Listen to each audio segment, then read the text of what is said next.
39 అంటే సంతానం, 49 అంటే సంతోషం. 39 ఆంధ్రప్రదేశ్ తెలంగాణ. కాంగ్రెస్ ప్రభుత్వం ఈరోజు ఏమంటుంది? ఈ కులగణన చేయడానికి మమ్మల్ని భయపడి కులగణన నిర్ణయం తీసుకున్నారు భారతీయ జనతా పార్టీ, నరేంద్ర మోదీ, ఎన్డీఏ ప్రభుత్వం అనేటువంటి మాటలు గొప్పగా మాట్లాడుతున్నారు. ఫస్ట్ మొట్టగా చెప్పాలంటే వీళ్ళు చేసినటువంటి కులగణన తప్పుల తడక. ఆ కులగణలో చాలా మంది, సగానికి మంది పైగా పాల్గొననే లేదు.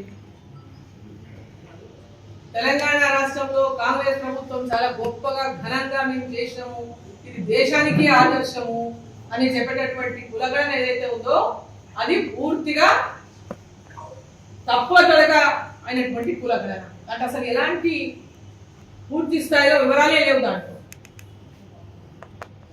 ఎంతో మంది దాంట్లో కులగణనలో పాల్గొననే లేదు. వారిని ముఖ్యం పాల్గొనకపోవడానికి కారణం ఈ స్టేట్ పార్టీకి ఏదైతే ఉందో వాళ్లకు కులగణన గురించి వాళ్ళకి అధికారాలు లేకపోవడం ఒకటైతే, కేవలం ఎన్నికలను దృష్టిలో పెట్టుకొని మాత్రమే కులగణన బీసీల యొక్క ఓట్లను మేము ఈ విధంగా కులగణన పేరుతో కొల్లగట్టగలము అని విశ్వాసాన్ని కలిగించేటటువంటి ప్రయత్నం వాళ్ళు చేసినా, వాళ్ళు పెద్ద ఎత్తున వాళ్ళు చేసేటువంటి ఆ యొక్క కులగణన ప్రకటనలో కానీ కులగణనలో కానీ చిత్తశుద్ధి లోపించడం, కేవలం రాజకీయం కోసం మాత్రమే వాళ్ళు కులగణన అనేటటువంటి మాట మాట్లాడింది. మాస్టర్ మైండ్స్ కామర్స్ చదవాలనుకునే 10th ఇంటర్ విద్యార్థుల తొలి ఎంపిక. అసెంబ్లీలో తీర్మానం చేసినాం, 2 తీర్మానాలు చేసినాం. ఒకటి, జనగణనలో కులగణన కేంద్ర ప్రభుత్వం తక్షణమే చేపట్టాలి.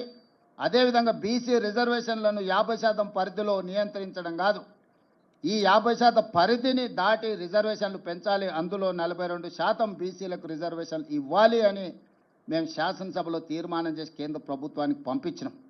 కుల సంఘాల మద్దతు జంతర్ మంతర్లో కేంద్ర ప్రభుత్వం మీద పార్లమెంట్ జరిగేటప్పుడు ఒత్తిడి తీసుకురావడానికి రోజంతా ధర్నా చేసినాం.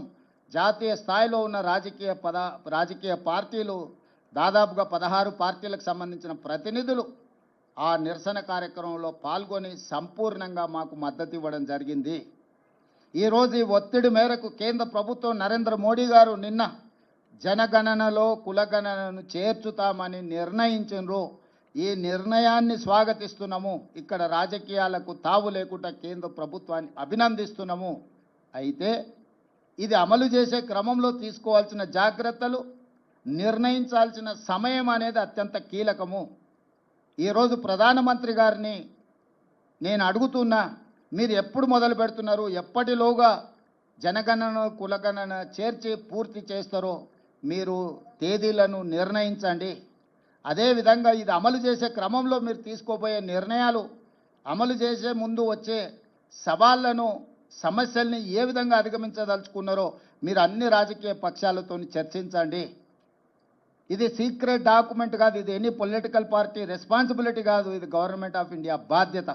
మాస్టర్ మైండ్స్ కామర్స్ చదవాలనుకునే 10th ఇంటర్ విద్యార్థుల తొలి ఎంపిక.